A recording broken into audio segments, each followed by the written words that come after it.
कई दिग्गजों ने भरा राज्यसभा चुनाव के लिए पर्चा। बिहार में गृह मंत्री अमित शाह की मौजूदगी में नीतीश कुमार और नितिन नवीन ने भी किया नामांकन।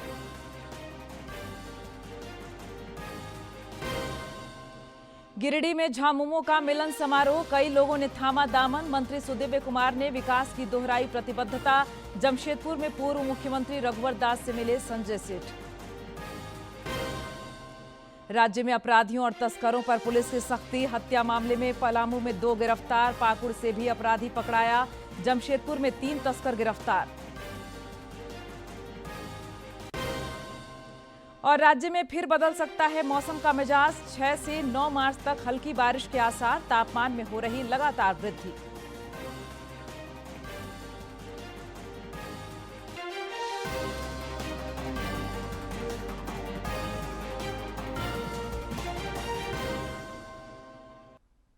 नमस्कार, खबरें झारखंड में आपका स्वागत है। मैं हूं प्रियंका और अब समाचार विस्तार से। बुलेटिन की शुरुआत करेंगे पीएम द्विपक्षीय वार्ता की खबर से।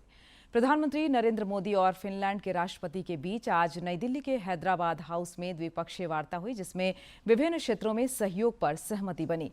बाद में एक संयुक्त प्रेस वार्ता को संबोधित करते हुए प्रधानमंत्री ने दोनों देशों के बीच संबंधों की प्रगाढ़ता पर बल दिया और भरोसा जताया कि इन समझौतों से रिश्तों और सहयोग को नई ऊर्जा मिलेगी।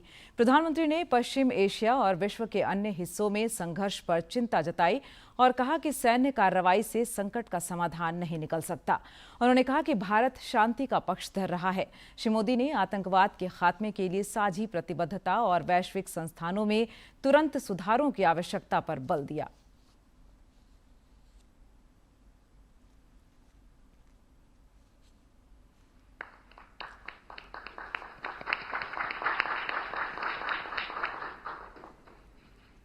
फ्रेंड्स, आज विश्व एक अस्थिरता और अनिश्चितता के दौर से गुजर रहा है।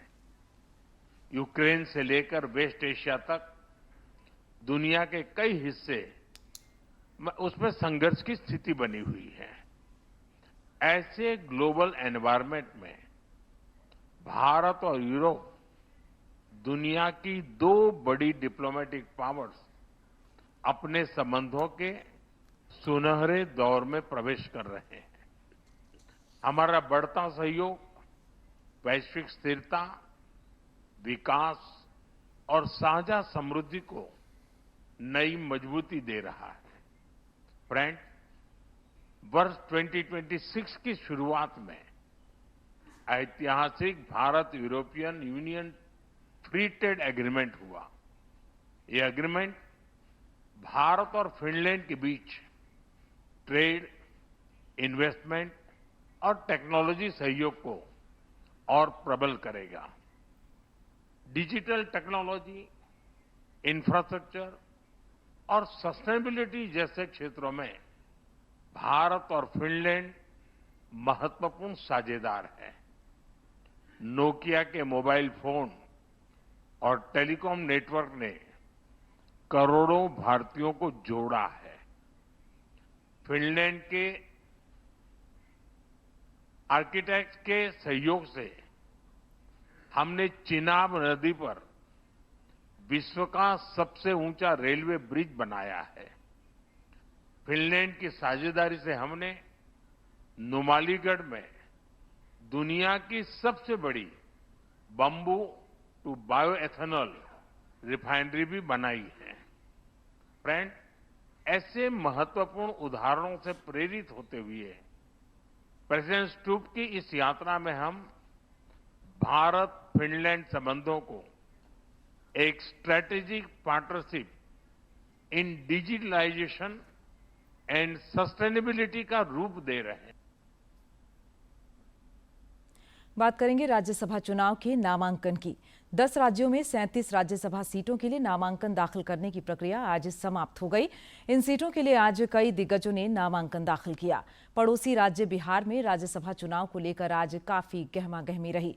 भाजपा के राष्ट्रीय अध्यक्ष नितिन नवीन और मुख्यमंत्री नीतीश कुमार ने भी नामांकन दाखिल किया। इस दौरान केंद्रीय गृह मंत्री अमित शाह समेत कई नेता मौजूद रहे।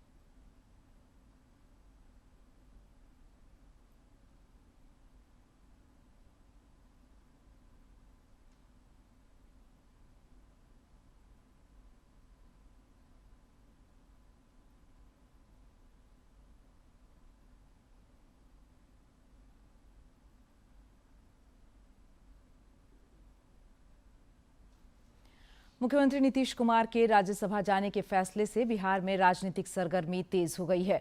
बताया जा रहा है कि नीतीश कुमार 10 अप्रैल तक बिहार के मुख्यमंत्री रह सकते हैं। उसके बाद किसी अन्य नेता की इस पद पर ताजपोशी होगी। केंद्रीय गृह मंत्री और भाजपा के वरिष्ठ नेता अमित शाह ने नितिन नवीन और नीतीश कुमार को राष्ट्रीय राजनीति में प्रवेश की अग्रिम शुभकामनाएं दी हैं। नवीन जी राज्य में लंबे समय तक यशस्वी राजनीति करने के बाद भाजपा के राष्ट्रीय अध्यक्ष बने हैं और अब वो राज्यसभा के माध्यम से संसद में भी अपना योगदान देंगे। हम सब एनडीए के सदस्य, भाजपा के करोड़ों कार्यकर्ता नितिन नवीन जी का राष्ट्रीय राजनीति में और संसद में स्वागत करते हैं। आज बिहार के यशस्वी मुख्यमंत्री श्री नीतीश कुमार जी ने भी राज्यसभा में अपना नामांकन किया है।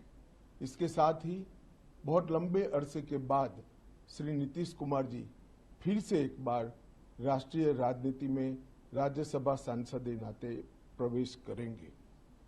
2005 से लेकर आज तक नीतीश कुमार जी बिहार के मुख्यमंत्री रहे। उनका एक कार्यकाल एक प्रकार से बहुत यशस्वी रहा। ये कार्यकाल उनका बिहार के इतिहास में स्वर्णिम पृष्ठ के रूप में लिखा जाएगा और बिहार के विकास के सारे मायने को उन्होंने गति देने का काम किया।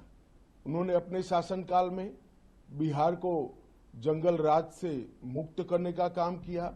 इन्होंने बिहार की सड़कों को न केवल गांवों तक जोड़ा, बिहार की सड़कों की स्थिति को भी सुधार किया। 1974 के जयप्रकाश आंदोलन के वो प्रमुख नेता रहे हैं और तब से लेकर आज तक पूरा जीवन जेपी के सिद्धांतों पर उन्होंने बिताने का प्रयास किया। आज फिर से एक बार वो राज्यसभा के सांसद के नाते दिल्ली आ रहे हैं। मैं और एनडीए के सभी साथी उनका हृदय से स्वागत करते हैं और उनका कार्यकाल जो मुख्यमंत्री के नाते हैं वो हमेशा बिहार के लोग याद भी रखेंगे, उसका सम्मान भी करेंगे। बिहार में राज्यसभा चुनाव की सरगर्मी के बीच राजनीति के मंच पर बयानबाजी तेज है। एनडीए ने कहा है कि नीतीश कुमार के राज्यसभा जाने से सदन की गरिमा बढ़ेगी। राजद ने भी इस पर प्रतिक्रिया देते हुए कहा कि पार्टी का अंदेशा सही साबित हुआ है।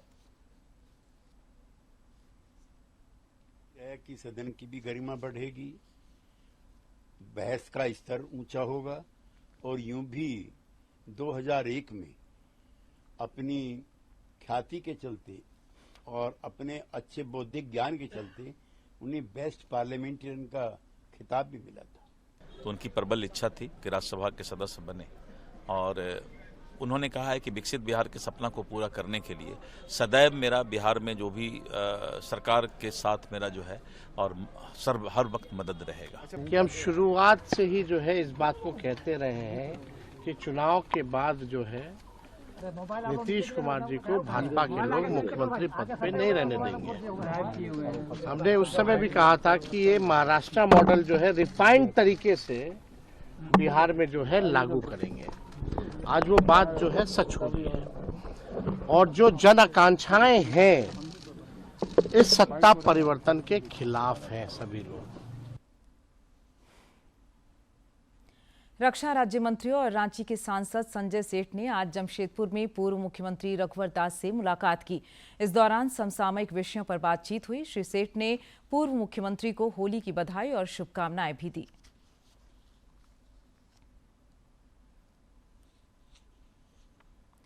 गिरिडीह में झामुमो द्वारा मिलन समारोह आयोजित हुआ। इस दौरान मंत्री और पार्टी नेता सुदिव्य कुमार की मौजूदगी में कई लोगों ने झामुमो का दामन थामा। श्री कुमार ने सभी का स्वागत और अभिनंदन किया। मौके पर उन्होंने कहा कि राज्य में झामुमो की लोकप्रियता लगातार बढ़ रही है। मुख्यमंत्री हेमंत सोरेन के नेतृत्व में समाज के हर वर्ग तक विकास की किरण पहुंचाई जा रही है।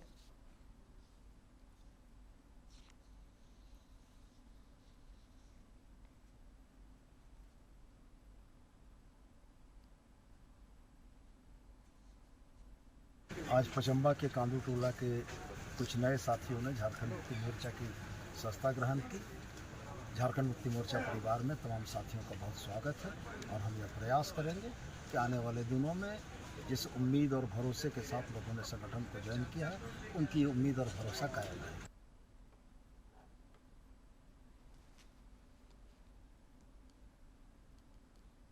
रक्षा राज्य मंत्री संजय सेठ ने आज सरायकेला खरसावां अंतर्गत जिलिंग गोड़ा पहुंचकर पूर्व मुख्यमंत्री चंपाई सोरेन के पोते दिवंगत वीर सोरेन को श्रद्धांजलि अर्पित की। गौरतलब है कि कुछ दिन पहले हिमाचल प्रदेश में वीर सोरेन का असामयिक निधन हो गया था। रक्षा राज्य मंत्री ने चंपाई सोरेन से मिलकर शोक संवेदना जताई और कहा कि वीर सोरेन का असमय जाना सोरेन परिवार के लिए अपूरणीय क्षति है। नेता प्रतिपक्ष बाबूलाल मरांडी ने राज्य के तेज विकास के लिए बेहतर कानून व्यवस्था पर बल दिया है। उन्होंने रांची में पिछले दिनों डीडी संवाद कार्यक्रम के दौरान झारखंड के विकास का विजन और चुनौतियों के संबंध में विस्तार से अपनी बातें रखी। सत्ता में जब कोई भी लोग बैठे, अगर उनकी इस प्रकार की अनुभूति हो जी। और इसलिए मैं लोगों से कहा करता हूं कि भाई आज भी अगर कहीं कोई विरोध कर रहा है तो वहां जाइए, एक दिन रुकिए, समझिए उनकी दर्द को, उनकी तकलीफ को, तब फिर आप समाधान वहीं से आपको मिल जाएगी। आपको यहां दफ्तर में बैठ करके समाधान आपको नहीं मिल सकता है। समाधान आपको वहीं मिलेगी जहां समस्याएं, बिल्कुल, उसके लिए लेकिन हम समस्याओं तक पहुंचे नहीं पहुंच पाते हैं, इस कारण से समाधान ठीक से हो नहीं पाता है। हमेशा कहता हूँ समस्याएं समय में अलग अलग समय में बदलते रहता है। जैसे मैंने कहा ना कि जिस समय सड़क की आवश्यकता थी वो प्रमुखता थी। जैसे मैं उदाहरण के लिए बताता हूँ कि भाई हमारे गांव में, अभी हमने बता रहे थे, हमारे गांव में सड़क नहीं थी। हमारे गांव में नहीं, झारखंड के असंख्य गाँव की यह हालत थी। राज्य के मुख्यमंत्री बने तो हमने संकल्प लिया कि नहीं साहब, सड़कें बननी चाहिए, जितनी नदी नाला है, पुल पुलिया बननी चाहिए। हमने इसको युद्ध स्तर पर काम शुरू करवाए। तो आज मैं कह सकता हूँ वो परिस्थितियां नहीं। आप जो कि नदी नाला में अधिकांश पुल बन गए, सड़कें भी बन गए। अब हमने जैसे कह रहे हैं कि करप्शन है, तो भाई इस करप्शन को आपको ठीक करना पड़ेगा। ये प्रायोरिटी आप गवर्नमेंट को लेनी चाहिए। करप्शन ठीक होगा तो मैं समझता हूँ बाकी चीजें फिर ठीक हो जाएगी। राज्य भर में विभिन्न पर्व त्योहारों की धूम है। इसी क्रम में मुख्यमंत्री हेमंत सोरेन आज रामगढ़ के नेमरा में होली के दूसरे दिन मनाए जाने वाले बाहा पर्व में शामिल हुए। इस दौरान उन्होंने पूजा अर्चना कर राज्य के विकास की मंगल कामना की। बाहा पर्व के मद्देनजर नेमरा में पारंपरिक गीत नृत्य की गूंज रही और स्थानीय लोग खासे उत्साहित नजर आए।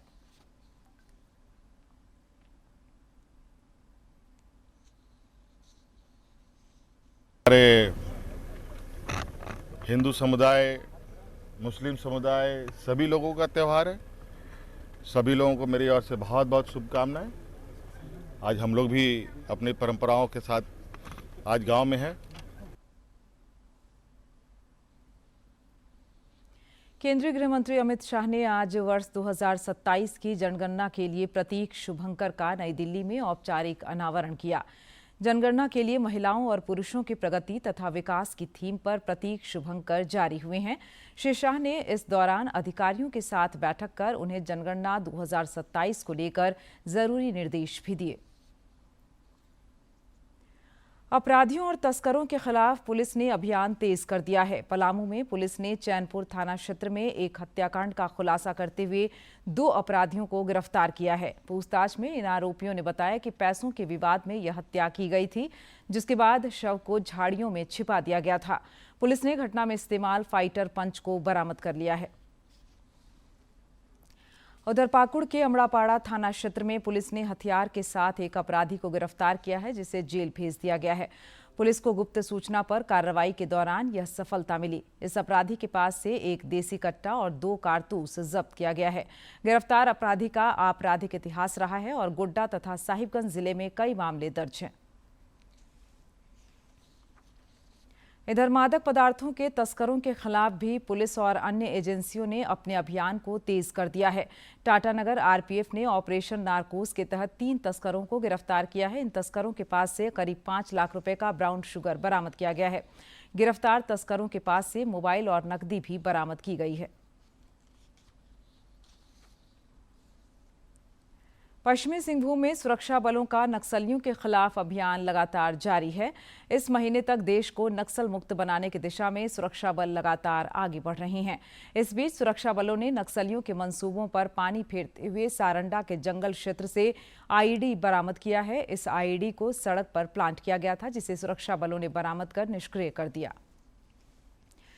रुक कर लेते मौसम का। राज्य में मौसम का मिजाज एक बार फिर बदल सकता है। मौसम वैज्ञानिक सतीश चंद्र मंडल ने बताया कि 6 मार्च से 9 मार्च तक राज्य के कई जिलों में हल्की बारिश के आसार हैं। मार्च, अप्रैल और मई के महीनों में बंगाल की खाड़ी में निम्न दबाव बनने के कारण प्री मानसून बारिश होना सामान्य प्रक्रिया है और इसी कारण मौसम में यह बदलाव देखने को मिल रहा है। मौसम में विशेष बदलाव देखने को मिलेगा। 6 मार्च, 7 मार्च, 8 और 9 मार्च को, अगले 5 दिन की बात किया जाए तो इसमें आपको झारखंड का मौसम बदला हुआ देखने को मिलेगा और ये बदलाव खासकर झारखंड के दक्षिणी और पूर्वी भागों में देखने को मिलेगा। तो अगर डिटेल में बात करें तो 6 तारीख को आंशिक बादल शुरू होगा। 7 तारीख को साउथ ईस्ट पार्ट जो है झारखंड के, जिसमें आपके सरायकेला, ईस्ट सिंहभूम और वेस्ट सिंहभूम के ज़िले हैं, यहाँ पर हल्की बारिश गर्जन के साथ देखने को मिल सकती है। 8 तारीख को ईस्टर्न पोर्शन जितने हैं, जैसे आपका ईस्ट सिंहभूम, वेस्ट सिंहभूम, सरायकेला, रांची के कुछ हिस्से, फिर बोकारो, जामताड़ा, साहेबगंज, पाकुड़, इन जिलों में भी कहीं कहीं पर हल्की बारिश गर्जन के साथ देखने को मिल सकती है। और 9 मार्च को सिर्फ जो है नॉर्थ ईस्ट के इलाके, वहाँ पर हल्की बारिश के साथ गर्जन और वज्रपात देखने को मिल सकती है। 9 मार्च के लिए हम लोगों ने थंडर लाइटनिंग का अलर्ट भी जारी किया गया है, जो येलो कलर का है। तो कहने का मतलब है कि अभी आने वाले समय में गर्जन और वज्रपात के साथ आपको बारिश देखने को मिल सकता है। खाड़ी के देशों में संघर्ष के मद्देनजर भारतीयों की इन दिनों वतन वापसी हो रही है। दिल्ली और अहमदाबाद में भी भारतीयों की वतन वापसी हुई है। सकुशल स्वदेश लौटने पर परिजनों ने उनका गर्मजोशी से स्वागत किया और केंद्र सरकार की पहल की सराहना की।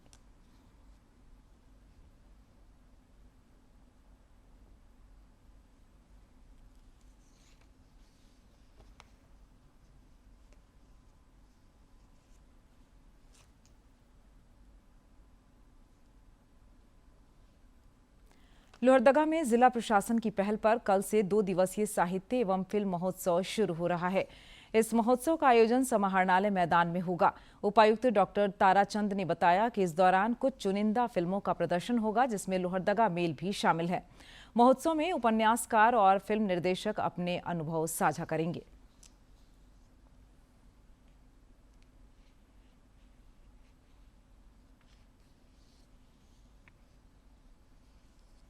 इसमें बहुत सारे पब्लिशर्स जो कि बुक पब्लिश करते हैं, उनके स्टॉल्स रहेंगे, जिससे सभी बच्चों को या आम नागरिकों को जो लोहरदगा के हैं या जो साहित्य प्रेमी हैं, जो किताब प्रेमी हैं, उनको एक ऐसा स्टॉल मिलेगा जो कई बार उन्हें दिल्ली जाकर वो मंच मिलता है या कलकत्ता में जाते हैं, चाहे वो पार्क स्ट्रीट रोड हो या दिल्ली में पुराने दिल्ली का, जहाँ पर उन्हें बुक्स की उपलब्धता होती है। उनके लिए एक अच्छा मौका रहेगा कि कलेक्टेड ग्राउंड में आकर जो पब्लिशर्स बुक लगा है उसमें देखें, उनके जो प्रिय पुस्तक हो या वैसे पुस्तक जो उन्हें नहीं मिल पाता है लोहरदगा में, उन साहित्य के पुस्तकों को, उन कॉम्पिटिटिव एग्जाम के पुस्तकों को खरीद सकें। निर्यात के मोर्चे पर भारत के कदम तेजी से बढ़ रहे हैं। केंद्र सरकार के विभिन्न पहलों ने इसे गति और संबल दिया है। देखिए रिपोर्ट। अर्थव्यवस्थाओं के बीच आज भारत का निर्यात तेजी से अपनी पहचान बना रहा है। भारतीय उत्पाद अब सिर्फ देश तक सीमित नहीं है, बल्कि दुनिया के बाजारों में मजबूती से अपनी जगह बना रहे हैं। बढ़ते ऑर्डर, नए बाजार और तेज होती वैश्विक मांग, ये संकेत हैं कि भारत निर्यात के मोर्चे पर आगे बढ़ रहा है। एमएसएमई सेक्टर के इस निर्यात को और ज्यादा विस्तार देने के उद्देश्य से 20 फरवरी 2026 को केंद्रीय वाणिज्य और उद्योग मंत्री पीयूष गोयल ने एक्सपोर्ट प्रमोशन मिशन यानी ईपीएम के तहत और 7 नई पहलों की शुरुआत की। इसका मकसद है सूक्ष्म, लघु और मध्यम उद्यम सेक्टर को वैश्विक बाजार में मजबूत बनाना और देश की निर्यात क्षमता बढ़ाना। एक्सपोर्ट प्रमोशन मिशन का मकसद साफ है, नए उत्पाद, नई सेवाएं और नए निर्यातकों को आगे बढ़ाना। फरवरी की शुरुआत में भारत के उत्पाद निर्यात में 2 अंकों की बढ़ोतरी दर्ज की गई, जो वैश्विक स्तर पर भारत के बढ़ते भरोसे का संकेत है। इस मिशन के तहत एमएसएमई के लिए प्रक्रियाएं आसान होंगी, सस्ता कर्ज मिलेगा और अंतर्राष्ट्रीय मानकों को पूरा करने में मदद दी जाएगी। लॉजिस्टिक्स और वेयर हाउसिंग ढांचे को भी मजबूत किया जाएगा। दुबई में भारत मार्ट जैसे प्रोजेक्ट भारतीय निर्यातकों को खाड़ी देशों, अफ्रीका, मध्य एशिया और यूरोप के बाजारों तक सीधी पहुंच देने में मदद करेंगे। ईपीएम को 2 हिस्सों में लागू किया गया है, निर्यात प्रोत्साहन और निर्यात दिशा। इसे डिजिटल निगरानी के साथ चलाया जाएगा। इसके तहत एमएसएमई मंत्रालय, वित्त मंत्रालय, बैंकिंग सेक्टर और विदेशों में भारतीय प्रतिनिधि मिलकर काम करेंगे। इसके तहत एमएसएमई को कारोबार के लिए सस्ता कर्ज मिलेगा। तय शर्तें पूरी करने पर 2.75% ब्याज में राहत और सालाना 50 लाख रुपए तक की सहायता दी जाएगी। ई कॉमर्स के जरिए निर्यात करने वालों को 50 लाख रुपए तक का कर्ज और विदेशों में सामान रखने के लिए 5 करोड़ रुपए तक की मदद मिलेगी। साथ ही नए बाजारों में प्रवेश, अंतर्राष्ट्रीय जांच और मंजूरी, वेयर हाउसिंग और माल ढुलाई खर्च में भी सहयोग दिया जाएगा।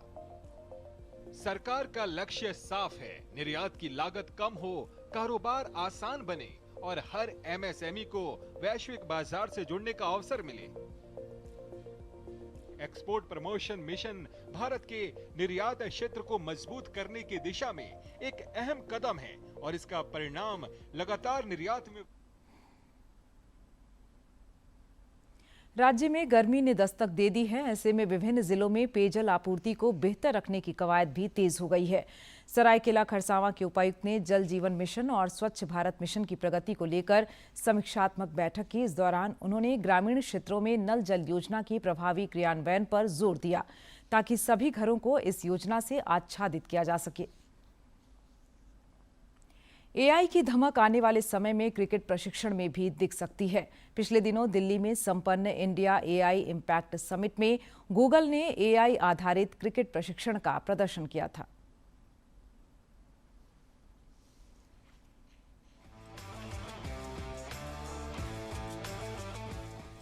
भारत में इस समय क्रिकेट और एआई दोनों ही व्यापक चर्चा के केंद्र में है।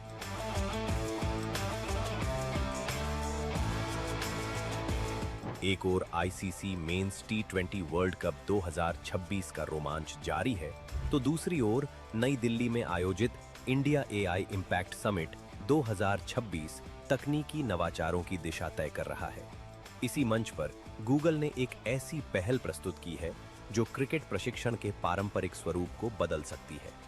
नई दिल्ली के भारत मंडपम में आयोजित इंडिया एआई इम्पैक्ट समिट 2026 में गूगल पेविलियन प्रमुख आकर्षण का केंद्र रहा। यहां एआई आधारित क्रिकेट कोचिंग का लाइव प्रदर्शन किया गया। गूगल ने अपना एआई बेस्ड क्रिकेट कोच प्रस्तुत किया, जो बल्लेबाजी की तकनीकी कमियों की पहचान करने के साथ साथ तत्काल सुधारात्मक सुझाव भी प्रदान करता है। ये प्रणाली पारंपरिक कोचिंग को तकनीकी सटीकता के साथ जोड़ने का प्रयास है। गूगल ने एक्सपो क्षेत्र में एक विशेष क्रिकेट पिच तैयार की है। ये पिच उन्नत HD कैमरों और सेंसर तकनीक से सुसज्जित है। जैसे ही खिलाड़ी बल्लेबाजी करता है, सिस्टम उसके फुटवर्क, हेड पोजीशन, संतुलन, स्टांस, शॉट चयन और बैट स्विंग को रिकॉर्ड करता है। इसके बाद फ्रेम बाय फ्रेम विश्लेषण कर कुछ ही मिनटों में विस्तृत रिपोर्ट स्क्रीन पर प्रदर्शित की जाती है। रिपोर्ट यह स्पष्ट करती है कि शॉट चयन परिस्थिति के अनुरूप था या नहीं और गेंद की लाइन लेंथ के आधार पर कौन सा विकल्प अधिक प्रभावी हो सकता था। इस प्रकार प्रशिक्षण को अधिक वैज्ञानिक और डेटा आधारित स्वरूप दिया गया है। गूगल के प्रतिनिधियों के अनुसार इस एआई कोच का उद्देश्य क्रिकेट को अधिक सुलभ और संरचित प्रशिक्षण प्रदान करना है। देश के दूरस्थ क्षेत्रों में जहां पेशेवर कोच उपलब्ध नहीं है, वहां ये तकनीक मार्गदर्शक की भूमिका निभा सकती है। ये पहल खेल प्रशिक्षण के लोकतंत्रीकरण की दिशा में एक महत्वपूर्ण कदम मानी जा रही है। इस AI प्रणाली की आधारशिला है गूगल का उन्नत AI मॉडल जेमिनाई। गूगल के मुख्य कार्यकारी अधिकारी सुंदर पिचाई ने कहा है कि AI अब खेल की जटिलताओं को समझने में सक्षम है। ये प्रणाली खिलाड़ियों के मौजूदा प्रदर्शन की तुलना ICC के ऐतिहासिक आंकड़ों से करती है। साथ ही ये भी दर्शाती है कि उसी परिस्थिति में विराट कोहली या सचिन तेंदुलकर जैसे अनुभवी बल्लेबाज किस प्रकार शॉट खेलते। ये तुलनात्मक प्रस्तुति युवा खिलाड़ियों को तकनीक और रणनीति। अंत में मुख्य समाचार एक बार फिर।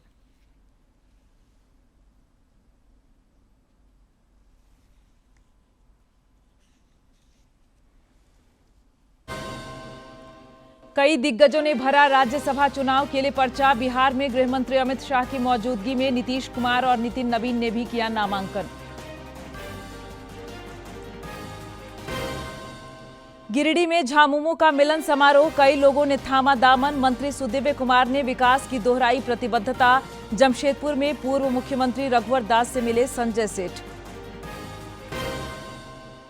राज्य में अपराधियों और तस्करों पर पुलिस की सख्ती। हत्या मामले में पलामू में 2 गिरफ्तार, पाकुड़ से भी अपराधी पकड़ाया। जमशेदपुर में 3 तस्कर गिरफ्तार। और राज्य में फिर बदल सकता है मौसम का मिजाज। 6 से 9 मार्च तक हल्की बारिश के आसार। तापमान में हो रही लगातार वृद्धि।